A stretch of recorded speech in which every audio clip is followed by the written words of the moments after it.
Park Mosque. It was a truly cowardly attack that was intended to divide us, but we will not let this happen. We have been joined today by the Imam of the mosque, Mohammed Mahmood, and I am sure members from across the House will join me in paying tribute to his extraordinary bravery and dignity. Mr. Speaker, Friday is the 70th anniversary of the arrival of the MV Empire Windrush at Tilbury Docks. It is right that we recognise and honour the enormous contribution of the Windrush generation and their descendants. That is why we have announced an annual Windrush Day, which will keep alive their legacy for future generations and ensure we all celebrate the diversity of Britain's history.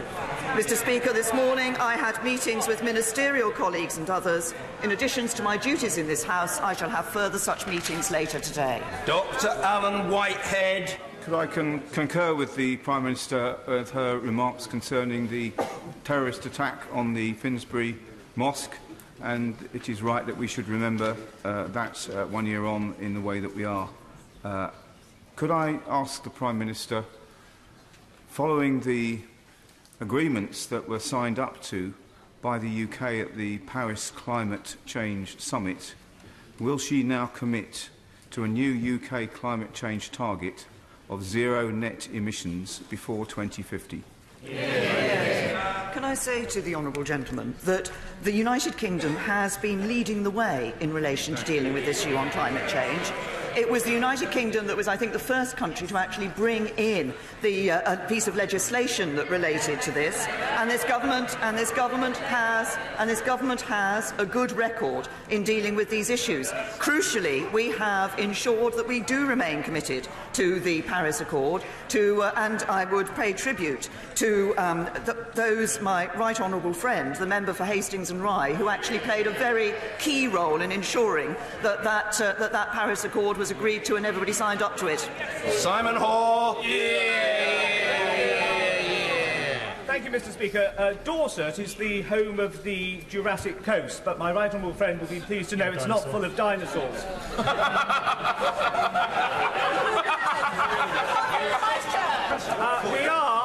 We are a modern, embrace the day sort of a county. All of my North Dorset constituents want to ensure the safety and dignity of women.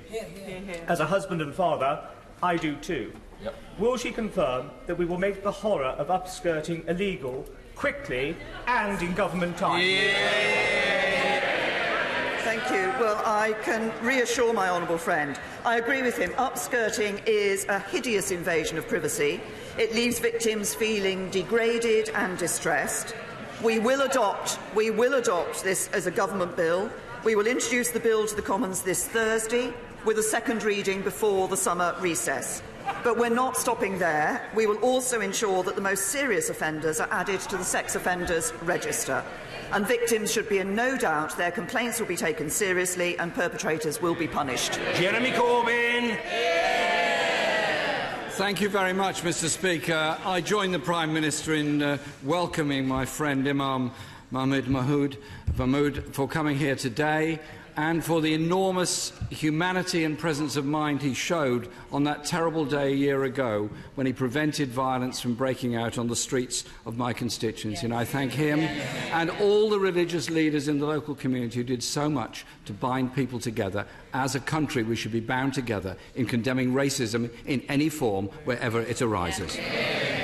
Mr. Speaker, I'm pleased that the Prime Minister mentioned the Windrush generation, and I too join her in commemorating that event when the Windrush generation arrived in this country.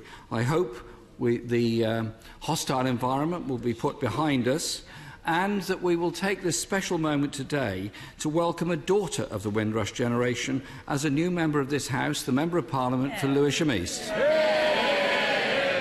She brings enormous experience to this House in dealing with the problems of poverty and dislocation in her borough, and she'll make a great contribution to this House.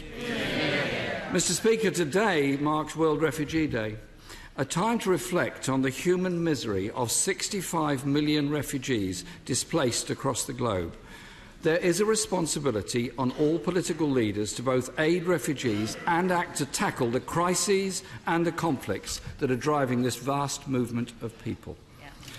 Mr. Speaker, the Prime Minister said that well, thank you.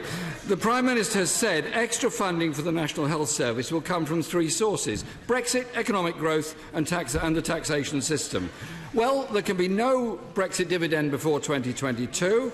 Economic growth is the slowest since 2009. So, which taxes are going up? Well, can I say to the Right Honourable Gentleman, he mentioned a number of issues in his opening question. Can I first of all take this opportunity? Can I first of all take this opportunity of saying that I was struck when I visited Finsbury Park Mosque after the attack by the very close work that was being done by a number of faith leaders in that community. I commend them for the work that they're doing, that they were doing then, that I know they continue to do, and that we see being done in other communities, including my own community in my constituency in Maidenhead. The Right Honourable Gentleman ended up by asking a question on the National Health Service. So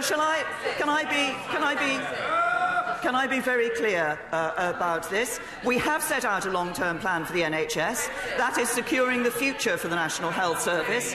We have set a 5-year funding settlement. That will be funded. There will be money that we are no longer sending to the EU that we will be able to spend on our NHS. Well, honourable members may shout about this. I know that issue is not the policy of the Labour Party frontbench. In relation to money we're no longer sending to the EU being spent on the NHS, the Shadow Housing Secretary called it bogus. The Shadow Health Secretary said it's a deceit. But perhaps I can tell them what another Labour member said a few weeks ago. He said, "We will use the funds returned from Brussels after Brexit to invest in our public services." It was him, the Right Honourable Gentleman, the Leader of the Opposition.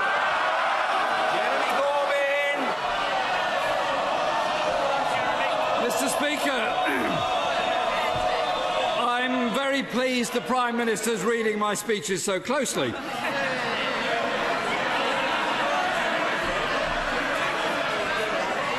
I said that the money sent to the EU should be ring-fenced to replace structural funds to regions, agriculture and fishing industry support, funding for research and for universities. Mr. Speaker, could I remind the Prime Minister the question I asked was about taxation to deal with her NHS promises at the weekend. Last year, she might care to forget last summer actually, but she wrote in the Conservative manifesto, "Firms and households cannot plan ahead with the threat of unspecified higher taxes." By her own admission, households and businesses need to plan. So can she be straight with people? Which taxes are going up and for who? Can I say to the Right Honourable Gentleman, as I said on Monday, my Right Honourable friend the Chancellor will set out the full funding package. We're going to listen to people properly. He will set it out properly before the spending review. But I'm interested that the Right Honourable Gentleman has now confirmed that the Labour Party thinks there will be money coming back from the European Union. I have to say, I think that there will be one circumstance in which there will be no money coming back from the European Union. That's if we adopted Labour's policy of getting a deal at whatever the price. Mr. Speaker, at the weekend, the Prime Minister said there will be about £600 million a week more being spent on the NHS in cash. That will be through the Brexit dividend. Well, our net contribution to the European Union is about £8.5 billion a year. £600 million a week is over £30 billion a year. Mr. Speaker, her figures are so dodgy they belong on the side of a bus. We expect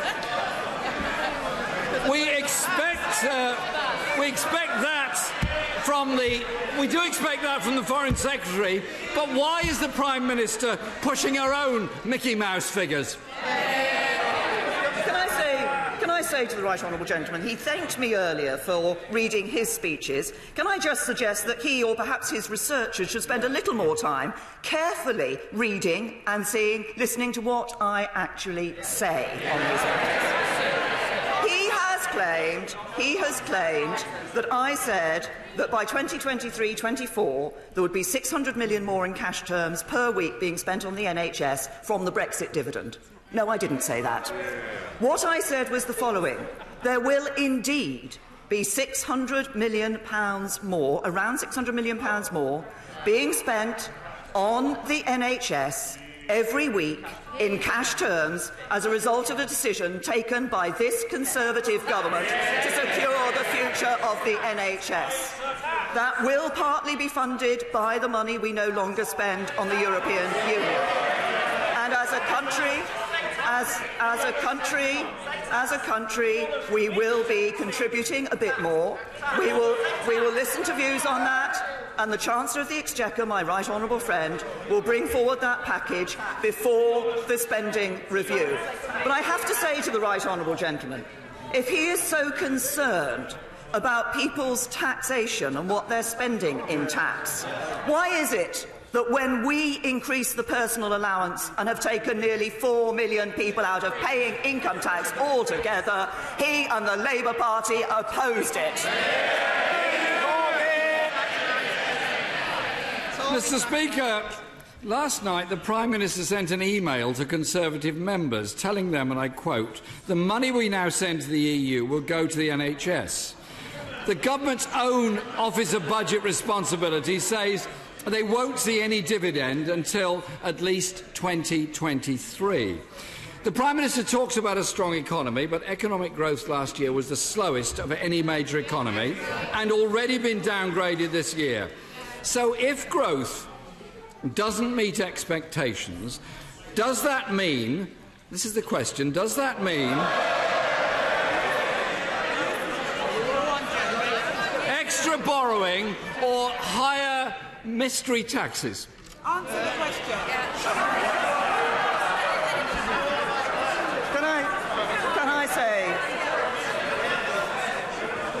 Can I say to the right honourable gentleman, it is the balanced approach that this government takes to our economy which has enabled us. Oh, they're all grown. They don't like to hear, actually, that there is a fundamental difference between us, because we do believe in keeping taxes low, we do believe in putting money into our public services, and we also believe in dealing with our debt and making sure that we get debt falling. What would the Labour Party do? The Labour Party wouldn't have money to put in the National Health Service, because the Labour Party would bankrupt our economy. And yes, if we're talking about the amount of money that's being put into the NHS, let's just look at what the Labour Party offered at the last election. The Labour Party said that 2.2% more growth for the NHS would make it the envy of the world. Well, I have to say to my honourable and right honourable friends, I chose not to listen to that. We're not putting 2.2% growth in, we're putting 3.4% growth in. Mr. Speaker, under Labour, the NHS increase would have been 5% this year. And the IFS confirmed that in this year there would be £7.7 billion more for the NHS. And what's her offer?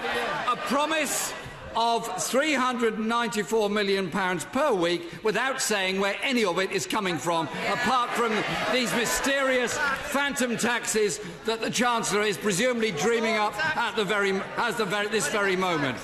But, Mr. Speaker, there is a human element to all issues surrounding the National Health Service and public spending. Let me give you an example. Virginia wrote to me last week, and she says, my diabetic daughter has fallen down on 4 occasions in the last month. She now has both legs in plaster and is being told there isn't enough money for the NHS to give her a wheelchair. Mr. Speaker, the IFS studies say the NHS needs 3.3% just to maintain current provision, which I remind her are at crisis levels.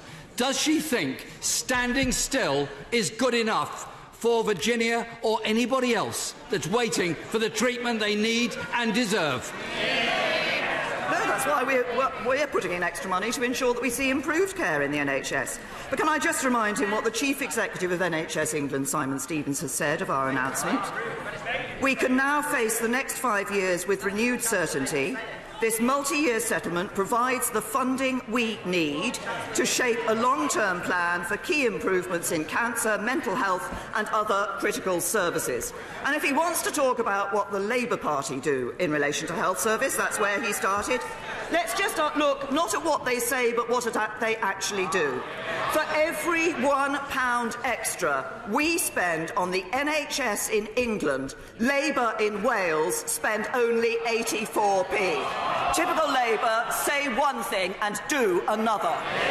Jeremy Corbyn! Mr. Speaker, health spending grew by 5% in Wales last year, rather more than in England. Her 3.4% is actually just 3%, as it's only for NHS England. Nothing for public health budgets, nothing for community health, or vitally, nothing for social care. This is less than is needed just to stand still. And after the longest funding squeeze in history, A&E waits are their worst ever. 4 million people now waiting on NHS waiting lists. Cancer treatment target not met for over 3 years. Nurse numbers falling, GP numbers falling, and 100,000 staff vacancies. NHS trusts $1 billion in deficit and a £1.3 billion funding gap for social care. The Prime Minister is writing IOUs just to stand still. Until this government can be straight with people where the money is coming from, why should anyone, anywhere, trust them on the NHS? I'll tell the right honourable gentleman why people should trust us on the National Health Service. For the 70 years of the National Health Service, for 43 of those years, it has been under the stewardship of a Conservative government.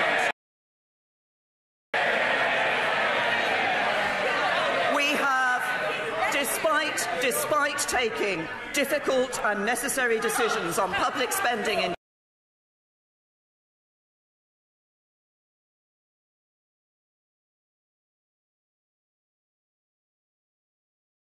2010, as a result of the deficit left by the last Labour government, we have consistently put extra money into the National Health Service.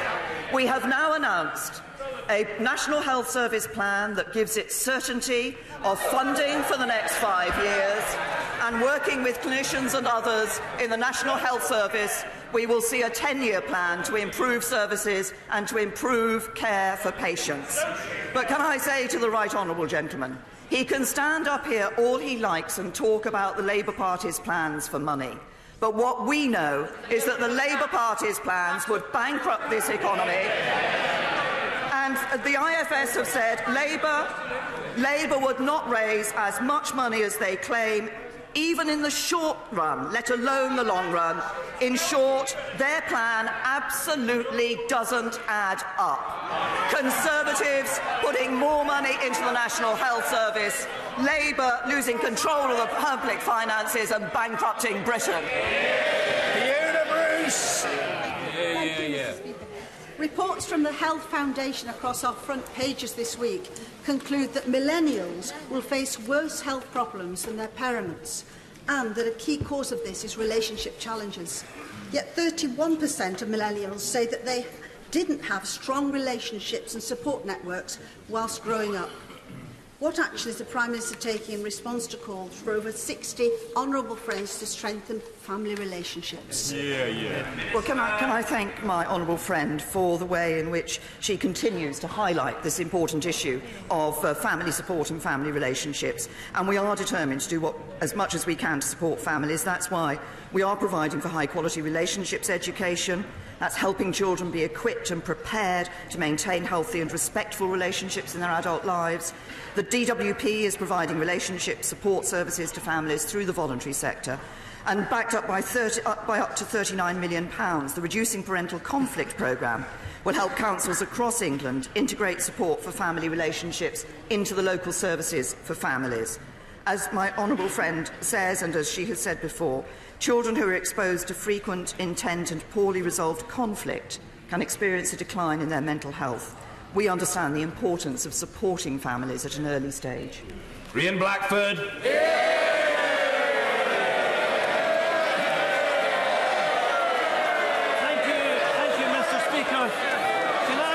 Associate myself with the remarks of the Prime Minister on the incident a year ago at the Finsbury Park Mosque.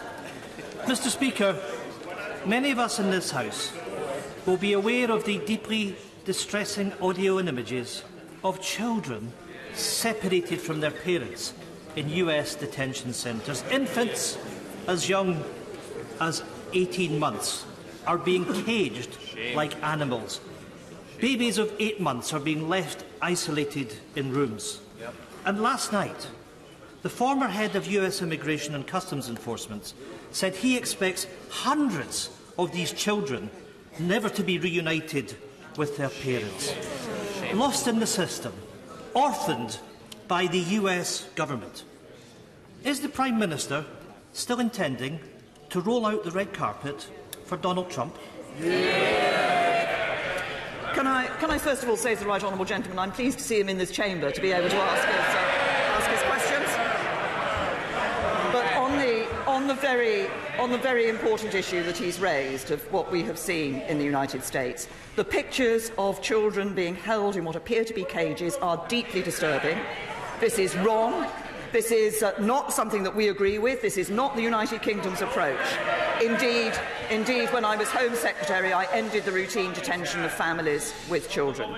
We have a long and a special and long-enduring relationship, long-standing relationship with the United States, and I think it is right. There will be a range of issues that I'll be discussing with President Trump, a range of issues about our shared interests, and I think it's important that we make sure that when we see the President of the United States here in the United Kingdom, we're able to have those discussions. That means that when we disagree with what they're doing, we say so. Mr Speaker, I have to say that is a disappointing answer from the Prime Minister. We should all be unreservedly condemning the actions of Donald Trump, and I ask the Prime Minister to do that. But of course, on the issue of immigration, while the US administration calls it a zero-tolerance policy, the Prime Minister calls it a hostile environment. We know that this government detains children in detention centres here in the UK. The UK is the only EU country to detain people indefinitely. Will the Prime Minister today, on World Refugee Day, show some leadership and end her policy of indefinite detention? Can I say to the Right Honourable Gentleman, first of all, in relation to the question he asked about what we've seen happening in the United States, I clearly and wholly unequivocally said that that was wrong. On the issues that he's referred to in relation to detention, the detention policy here in the United Kingdom, as I've said, he referred to the detention of families with children. We ended the routine detention of families with children. We did that early after 2000 and after 2010. We do, on occasions, need to detain people, but we take their welfare extremely seriously. That's why, when I was Home Secretary, I commissioned Stephen Shaw, the former Prisons and Probation Ombudsman, to look at this issue. As a result of his report, we introduced the at-risk policy, which means that we have a clear presumption that adults who are at risk should not be detained, along with better mental health provision for them. We have asked him to go back again and look at this issue. He has reported. We're carefully studying that report and will publish in due course. Lucy Allen. Thank you, Mr Speaker. Last year, the number of children in the care system in England rose to a record of 73,000, with huge social and economic consequences. The Care Crisis Review published last week found the drivers of this increase included a risk-averse blame culture and a failure to direct spending to family support. Will the Prime Minister ensure that her Children's Minister considers the review's recommendations, and will she commit to ensuring that state intervention to remove children from families is only used as a last resort? Can I say to my honourable friend, she's absolutely right to say that care proceedings should be a last resort, should be only undertaken after other steps have failed, because we want every child to be in a stable, loving home that's right for them. The sector-led review that my honourable friend mentioned is an important contribution to work that's being done across the family justice system to address the pressure caused by rising public law volumes in family courts, and we're carefully considering the report's findings and recommendations. Mr. Speaker, if I can summarise what we have just heard, President Trump has locked up 2,000 little children in cages and is refusing to release them unless he's allowed to build a wall. He's quit the UN Human Rights Council, praised Kim Jong-un's treatment of his own people, turned away Muslims. What does this man have to do to have the invitation she has extended revoked?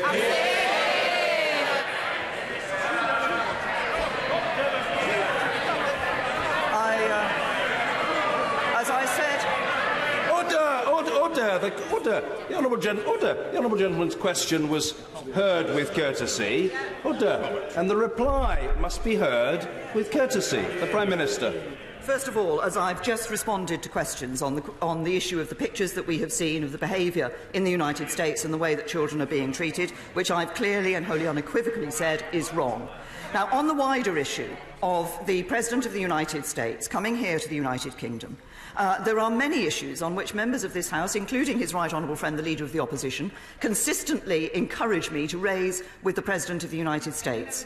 We do that when we disagree with the United States, we tell them so. But we also have some key shared interests with the United States in the security and defence field and in other areas as well. And it is right that we are able to sit down and discuss those with the President, as President of a country with which we have had a long-standing and will continue to have a long-standing special relationship. Mr Nigel Mills. Residents across Amber Valley are very worried about proposals to build housing on land next to sites where there's known to be contaminated waste tipped in the 1970s. Would the Prime Minister agree that planning guidance should be changed to make clear that a thorough and competent assessment of the risks of that contamination should be carried out before permission is given to build houses on those sites?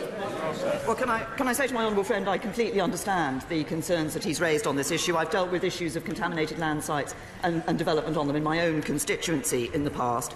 We do take local resident safety in relation to contaminated land very seriously, and we do ensure that the guidance is updated regularly. And developers are already required to ensure they comply with a host of legal and regulatory safeguards before they build on contaminated land. And we also require that they work in conjunction with the Environment Agency and meet the building regulations to ensure resident safety. Mr Rodney Cowan. Thank you, Mr Speaker. The government has granted a licence to British Sugar to grow cannabis on an industrial scale. And the government has licensed medical cannabis produced by GW Pharmaceuticals, but now they've stalled and they propose a panel should decide on a one-by-one basis who can benefit from medical cannabis. I'm wondering what will happen on day one when 20,000 people apply to that panel. Can the government not see the writing on the wall and move now to provide medical cannabis under prescription to the many, many people who would benefit? Well, can I say to the honourable gentleman, I first of all want to offer my deepest sympathies to those suffering severe conditions where the treatments have not been effective and the cannabis-based medicines have the potential to help. And I recognise that, of course, people suffering from these issues will want to look to alleviate their symptoms, but it is important that medicines are carefully assessed, or thoroughly assessed, to ensure that they meet rigorous standards, so that doctors and patients are assured of their efficacy, their quality and their safety. And my right honourable friend, as he will know, my right honourable friend, the Home Secretary, announced yesterday a two-part review. We see from the recent cases that we need to look at this carefully. and that will be a review by the Chief Medical Officer, followed by a review by the Advisory Council on the Misuse of Drugs. But my right honourable friend is also acting to set up a panel of clinicians, an expert panel, that can advise ministers on any applications to prescribe cannabis-based medicines. Antoinette Sandbach. Thank you, Mr. Speaker. Last Saturday marks 2 years since the murder of our colleague Jo Cox. Though she is no longer with us, Jo's legacy still lives on through the work done in her name. This work covers many issues, including loneliness. Can I welcome yesterday's announcement on a £20 million fund to combat loneliness, and will my right honourable friend join with me in paying tribute to groups such as Bright Life and AIDS UK in my constituency, who do so much to tackle the rural isolation we find there? I'm very happy to join my honourable friend in commending the work of the groups that she has referred to in her own constituency of Bright Life and Age UK and the work that they're doing. She's absolutely right, of course. Saturday did mark the 2-year anniversary of the death of Jo Cox, but she's also right in saying that the legacy of Jo Cox lives on every day in the work that is being done on the issues that she cared for, particularly on this issue of loneliness. And I was pleased that we were able to announce the £20 million to combat loneliness. This is going to be used to help bring people together, explore using technology to connect those in remote areas, and improve transport connections to make face-to-face contact easier. Jo was passionate about seeing a step change in the way we deal with loneliness in this country, and we're determined to support the continuation of her work after her sad and tragic death. Gareth Thomas. Thames Water and other water companies have profit margins close to 20%, paying out annually a huge £1.4 billion, often to overseas owners, that could have been used to cut bills and accelerate repairs. Given that only Welsh Water and Mutual makes no such payments, when might the Prime Minister get behind efforts to double the size of the mutual and cooperative contribution to our economy? Well, can I say to the honourable gentleman, there are many good examples of mutuals and cooperatives who operate in our economy and do so well and provide services to individuals. There is no limit on the number of mutuals and cooperatives who could choose to be set up. What we want to see is a mixed economy, and they play an important part. Bill Wiggin. My right honourable friend will be aware that I have raised the issue of more beds for Hereford Hospital no fewer than 12 times over the years. Can she now confirm that the funding is in place to deliver these much-needed beds? Can I say to my honourable friend, I know he, as he says, has been a consistent campaigner on this particular issue. We have announced over £3.9 billion of new additional capital funding for the NHS up to 22-23. The majority of that is to support the implementation of the local STPs, the Sustainability and Transformation Partnership Plans of the local communities. Major projects are under consideration across the country. We intend to announce one large-scale scheme, the size of the Shrewsbury and Telford plan, every year, going forward, based on high-quality plans, but coming forward from local NHS leaders. It is important that these plans are driven by the local NHS, but they will ensure better care for patients. Mr Tammanjeet Singh Desi. Thank you very much. Mr Speaker, it is said that there is no greater pain than losing your child, especially when it's under circumstances that are entirely and easily avoidable. My Slough constituent Mark Scaife, whose son Michael tragically drowned in the Jubilee River, was shocked to learn that schools are not required to teach water safety and the impact of cold water shock. Does the Prime Minister not agree that, as we are currently in the middle of the Royal Life-Saving Society's annual Drowning Prevention Week, now is the opportune moment to discuss this matter with ministerial colleagues and announce the compulsory inclusion of these vital lessons? Can I say to my honourable friend, I thank him for raising this important issue, and our sympathies are with the family that he referred to in his question. But we do take the teaching of water safety very seriously. That's why we're supporting the National Water Safety Forum's National Drowning Prevention Strategy, which aims to achieve 50% reduction in drownings by 2026. by encouraging people to stay safe whilst enjoying themselves. We have made sure that swimming and water safety is compulsory in the national curriculum for PE at primary levels, but we do recognise that there is more to do. And we've established an implementation group. We're reviewing the recommendations of the report that is part of the Sporting Future strategy, which aims to improve the swimming curriculum. Thank you, Mr. Speaker. The Prime Minister knows that I, as son of a doctor and pharmacist, share her strong commitment to the NHS. Would she reassure me and this House that the additional funding to be provided will lead to measurable improvements in patient outcomes so that this extra money is spent as wisely as possible? I say to my honourable friend, I can absolutely give him that assurance. What we do not want to see, is money going to the NHS and being wasted or spent on bureaucracy and not actually getting to patient care. And that is why it is so important that alongside the extra money, as part of the 10-year plan, we'll be working with the NHS on making sure not only that we see better outcomes for patients as a result of this extra money going in, but that we make sure that this money is spent wisely and spent in the interests of patients. After 4 weeks of Northern Rail chaos, passengers in the north of England have had enough. The government has said Network Rail didn't deliver and that Northern wasn't prepared. But I have been handed emails from within the Department for Transport that show that ministers and officials were warned of impending chaos as long ago as 2 years ago. These emails are a disgrace. In them, officials describe key northern routes as valueless, discuss classic handling strategies for members of Parliament, discuss whether to throw a sop to northern passenger groups, and debate whether to propagate myths in order to divert public attention from agreed planned route closures. Will the Prime Minister explain to this House why she has withheld this key information from us and from the public, or is she so incompetent she literally has not got a clue what is going on in her own government? Can I say to the honourable lady that she has referred to documents that she has described as being leaked from the Department of Transport? Can I say to her that we do not, no government responds across the dispatch box to leaked documents that they have not seen?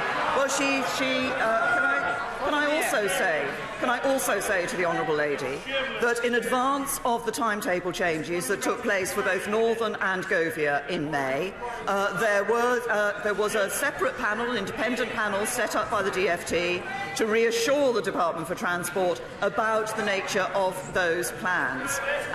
The honourable lady may shake her head, but that independent panel was set up, and that independent panel advised the Department for Transport. Christine Greening. Thank you, Mr. Speaker. Is the Prime Minister aware that Birmingham Airport will have 15% fewer international flights than otherwise, Manchester 11% fewer, Newcastle 14% fewer, and Bournemouth over 40% fewer international flights than otherwise by 2030 as a result of Heathrow expansion? And how does it help investment in our regions by suffocating the regional airport's growth? Helps me. Let me say to my right honourable friend, she asks about the issue of expanding Heathrow and the impact it's going to have on regional airports. Can I perhaps just tell her one anecdote? When we first made our announcement, so the first announcement about the decision on the in-principle decision on the third runway at Heathrow, I went down to Cornwall and I visited Newquay. And can I say to my right honourable friend that in Newquay they were very pleased and they welcomed the announcement because of the ability it was going to give them to improve their local economy and expand particularly their tourist industry. Ian Paisley. Thank you, Mr. Speaker. Prime Minister, today 123,000 individuals will visit community pharmacies across Northern Ireland. The pharmacies, as you know, are a front door and a shop window to the health service, telling them that the best way to solve their problem when they have a shortfall of over £20 million is to write to a defunct assembly is not an answer to their problem. What is the Prime Minister able to do for community pharmacists across Ulster today? Can I say to the honourable gentleman, first of all, that I recognise the value of community pharmacies. I think everybody across this House recognises the valuable work that they do in communities. And we've recognised that with our £100 million contribution for a health transformation fund. We will do what we have done, and we will continue to do what we can in the absence of an executive to protect the delivery of vital public services. The Secretary of State's budget for 2018-19 addresses the key pressures across public services, including the Northern Ireland Health Service, and she'll be bringing forward legislation to put the budget position on a legal footing. But I know that the Secretary of State for Northern Ireland will be more than happy to meet the honourable gentleman to discuss this issue further. Sir Mike Penning. Thank you very much, Mr. Speaker. Can I also pay tribute with the Prime Minister and the Leader of the Opposition to the bravery of the Imam from the mosque in Finsbury Park? Yeah. Can I also pay tribute to two people that were also in the gallery today that have shown dignity, bravery and integrity? They are the parents of Alfie Dingley. Alfie has got the licence yesterday so that he can not have so many fits that we know this treatment will give him. Can I thank the Prime Minister and particularly the Attorney General for their input into this, but also try with the family to work to make sure we can speed it up for other families, which I know that is the most important thing the family want now. I say to my right honourable friend that I too want to welcome the parents of Alfie Dingley and also commend them for the dignity that they have shown in dealing with this very difficult issue of ensuring that what they wanted to see available for their son was. As my right honourable friend has said, a licence has now been issued. But it is right, and this is the point of the reviews that my right honourable friend, the Home Secretary, has set up, to make sure that the process we have of ensuring that where these drugs are considered and are being looked at, they are going to be efficient, they are going to be efficacious and are going to be safe for the patients, that process is not a long drawn-out process, because the length of process, as sadly Elfie's parents found, can be deeply distressing. Mr Nigel Dodds. The EU and Michel Barnier say they don't want a hard border on the island of Ireland, and we agree with that. But on the other hand, yesterday in his remarks on security cooperation, he seemed to be erecting barriers in the way of the best possible cooperation between the UK and the rest of Europe. The Belfast Telegraph in its editorial today says this is a boon. Brinkmanship by the EU is a boon to terrorists. Will the Prime Minister make it clear that this kind of approach is completely wrong, that it appears that the EU is wanting to make Brexit harder for the UK, but easier for those who want to cause damage across Europe? Can I say to the right honourable gentleman that the future security partnership that we want with the European Union is an important part of the deal that we are negotiating with them. I set out our intentions in that security partnership back in the speech that I gave in Munich at the Munich Security Conference. I fully recognise the importance of particularly some of the instruments that we've been able to use within the European Union to the working of the police across the border in Northern Ireland and ensuring that those who would seek to do the people of Northern Ireland harm are indeed brought to justice, are apprehended and are prevented from doing so. I am absolutely clear that that security partnership is a key, important and very essential element of what we're negotiating. Dean Vickers. Mr Speaker. In the gallery today are two young men from my Cleethorpes constituency, Callum Proctor and Oliver Freeston, both of whom won seats on North East Lincolnshire Council at last month's election. So Oliver is just 18 years old and is perhaps the youngest councillor in the country. Could I invite the Prime Minister to congratulate Callum and Oliver, and also would she agree with me that it is this government that provides the policies that allows young people to prosper and be successful? Can I say to my honourable friend, I'm very happy to welcome Callum and Oliver and to congratulate them on their success in the May local government elections. I think that's very important. The fact that it is under this government and this party that we see an 18-year-old being able to take a seat on the council actually shows, as my honourable friend says, that it is this government that is ensuring young people have the opportunities to prosper and pursue their hopes. And Norman Lamb. the conclusions of the Gosport Independent Panel, which I set up as Minister with the support of the Secretary of State, are truly shocking. Both the fact that there are 456 people who lost their lives following inappropriate prescribing of opioids, and the fact that there was a closing of ranks which prevented families from getting to the truth. Does she agree that there now needs to be an independent and thorough police investigation by another force? Will she also agree to meet with me, together with family representatives, to discuss the implications of this report?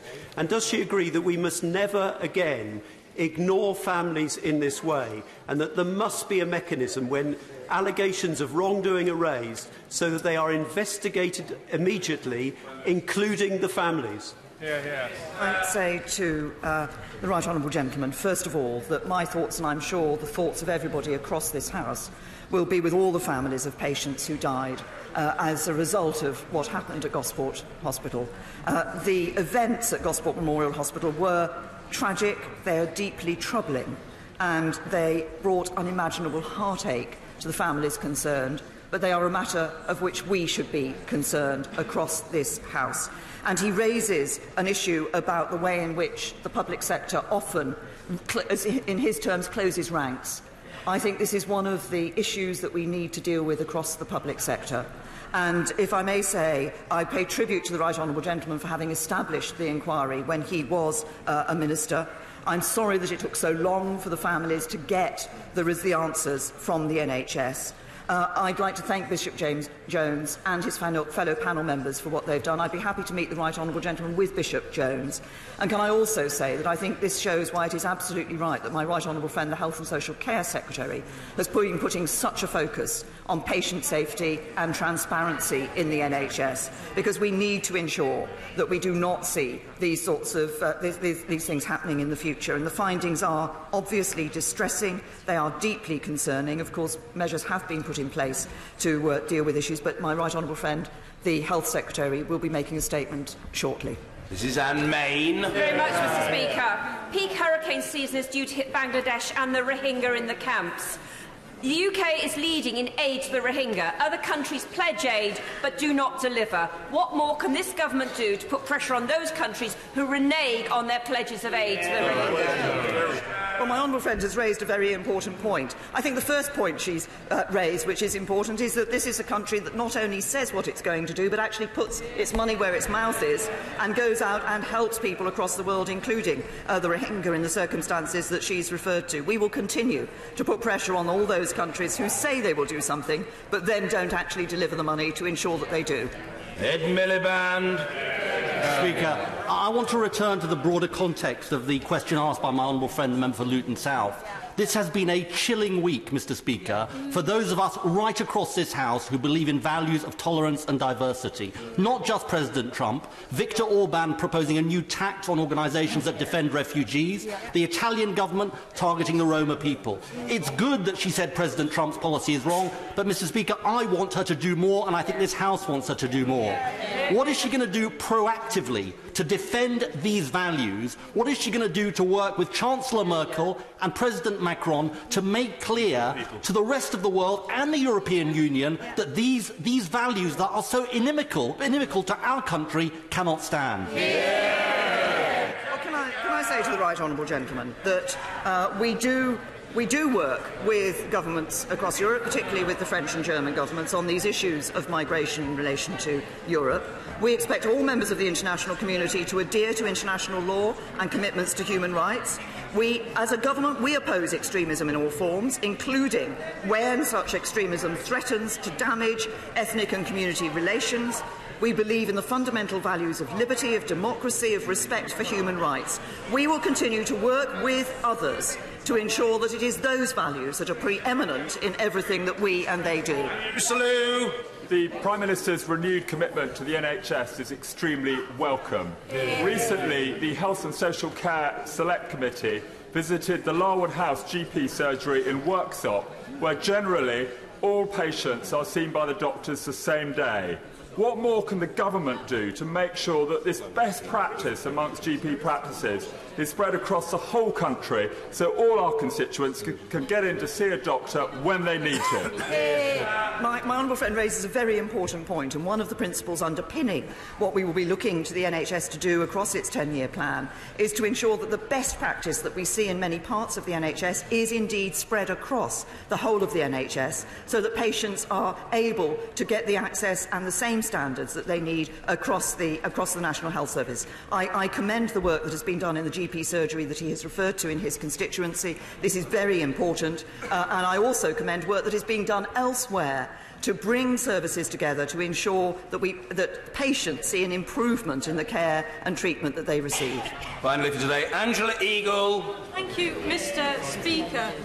The last Labour government oversaw a 5.9% increase in spending on the NHS. The Thatcher major government managed 3.6%.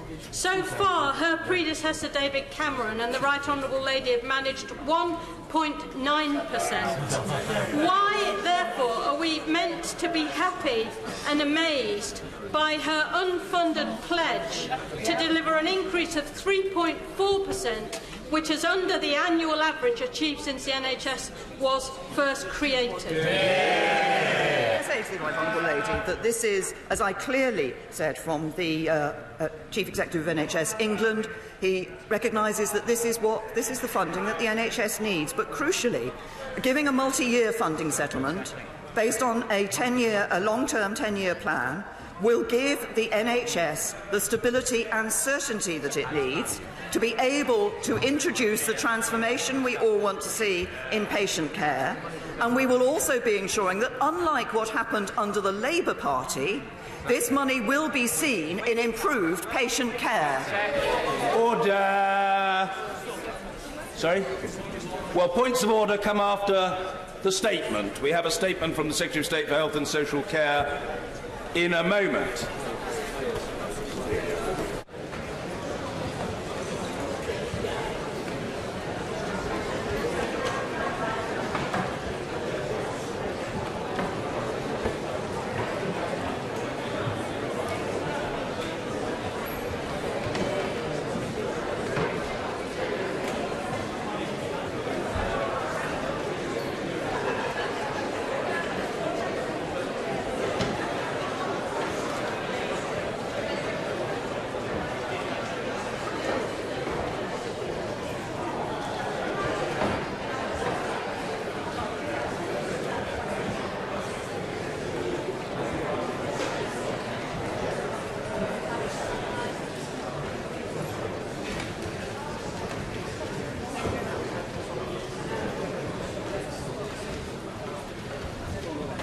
Order. Statement, the Secretary of State for Health and Social Care, Secretary Jeremy Hunt. Thank you, Mr. Speaker. This morning, the Gosport Independent Panel published its report on what happened at Gosport Memorial Hospital between 1987 and 2001. Its findings can only be described as truly shocking. The panel found that over the period, the lives of over 450 patients were shortened by clinically inappropriate use of opioid analgesics, with an additional 200 lives also likely to have been shortened if missing medical records are taken into account. The first concerns were raised by brave nurse whistleblowers in 1991, but then systematically ignored. Families first raised concerns in 1998, and they too were ignored.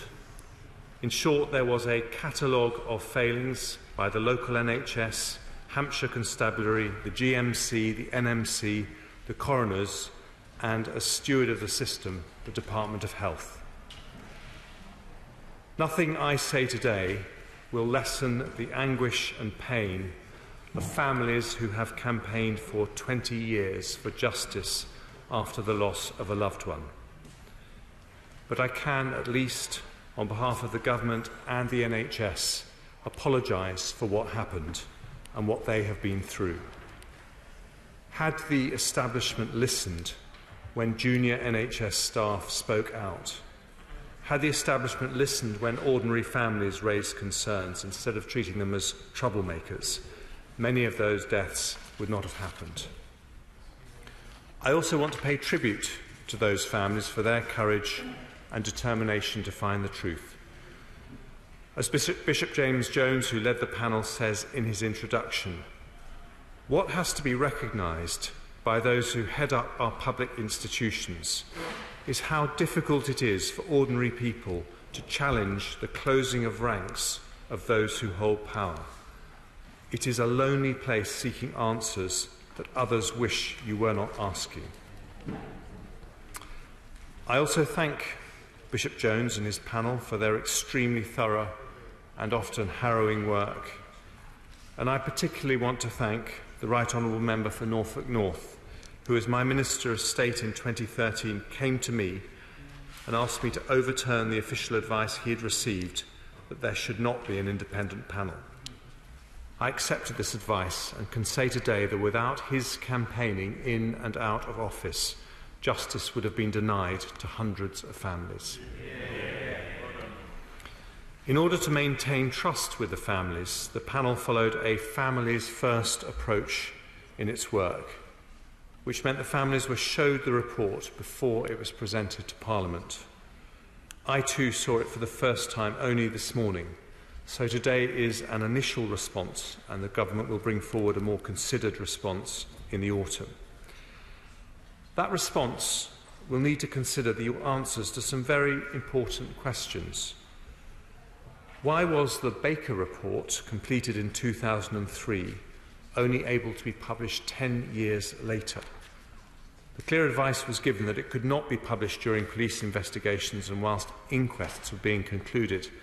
But can it be right for our system to have to wait 10 years before learning critically important lessons which could save the lives of other patients? Likewise, why did the GMC and NMC, the regulators with responsibility for keeping the public safe from rogue practice, again take so long? The doctor principally involved was found guilty of serious professional misconduct in 2010. But why was there a 10-year delay before her actions were considered by a fitness to practice panel? And whilst the incident seemed to have involved one doctor in particular, why was the practice not stopped by supervising consultants or nurses who would have known from their professional training that these doses were wrong? And why did Hampshire Constabulary conduct investigations that the report says were limited in their depth and range of offences pursued? And why did the CPS not consider corporate liability and health and safety offences? And why did the coroner and assistant deputy coroner take nearly 2 years to proceed with inquests after the CPS had decided not to prosecute? And finally, and more broadly, was there an institutional desire to blame the issues on one rogue doctor rather than examine systemic failings that prevented issues being picked up and dealt with quickly, driven, as the report suggests it may have been, by a desire to protect organisational reputations? I want to reassure the public that important changes have taken place since these events, which would make the catalogue of failures listed in the report less likely. These include the work of the CQC as an independent inspectorate with a strong focus on patient safety, the introduction of the duty of candour, the Learning from Deaths programme, and the establishment of medical examiners across NHS hospitals from next April. But today's report shows we still need to ask ourselves searching questions as to whether we've got everything right. And we will do this as thoroughly and quickly as possible when we come back to the House with our full response. Families will also want to know what happens next, and I hope that they and honourable members will understand the need to avoid making any statement that could prejudice the pursuit of justice. The police, working with the CPS and clinicians as necessary, will now carefully examine the new material in the report before determining their next steps, and in particular, whether criminal charges should now be brought. In my own mind, I am clear that any further action by the relevant criminal justice and health authorities must be thorough, transparent and independent of any organisation that may have an institutional vested interest in the outcome. For that reason, Hampshire Constabulary will want to consider carefully whether further police investigations should be undertaken by another police force. My department will provide support for families from today as the panel's work is now concluded, and I intend to meet as many of the families as I can before we give our detailed response in the autumn. I'm also delighted that Bishop James Jones has agreed to continue to provide a link to the families and lead a meeting with them in October to allow them to understand progress on the agenda and any further processes that follow the report. I also commend the role played by the current